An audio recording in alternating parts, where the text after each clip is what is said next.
Let me just say something, that if there is one term that really needs to be revisited and dissected and torn apart, it is participation.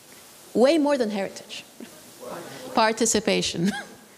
And the reason is that it means totally different things in different contexts. In a context like Egypt, participation is a joke. There is no such thing as participatory design in Egypt, because participatory design has to have the legal backing and political will to allow it to happen. So there is only participatory research or design through consultation, where you as an architect go somewhere and you have an idea, you consult the stakeholders about it, you go back, you work on it a little bit, you consult again. The stakeholder here is a consultant, so to speak, right?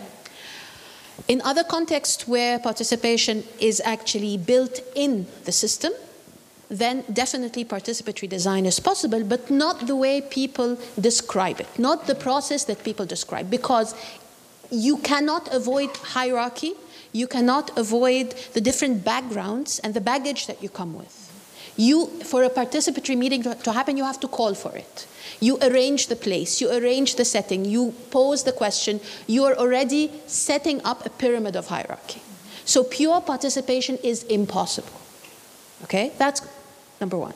Number two, you have studied as an architect for many years and you have acquired a certain type of knowledge that your stakeholder will not have.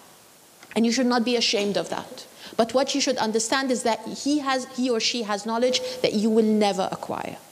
So the question is how to cross-reference between these different types of knowledge. Three, in many contexts, if you are working in an disenfranchised, underprivileged neighborhood, if people are coming to talk to you and they're willing to talk to you, it means that they might potentially tell you what you want to hear, what they think you want to hear. So you have to dismantle this. You have to dismantle that they think, you have to dismantle that you want, and you have to dismantle the here, and then arrive at something that truly relates to their needs. Cross-referencing is key. We have had so many failures in doing this kind of work, where we go and people tell us, we need a clinic. So we run around trying to establish a clinic. It doesn't work.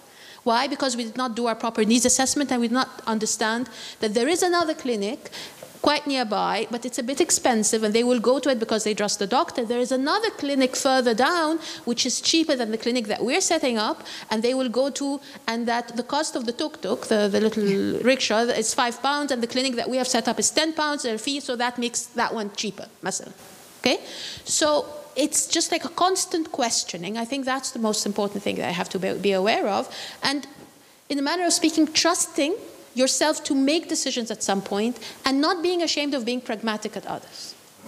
So because there are things that only you can do, there are things that only others can tell you, but it's really this sort of pushing yourself always to dig deeper and deeper.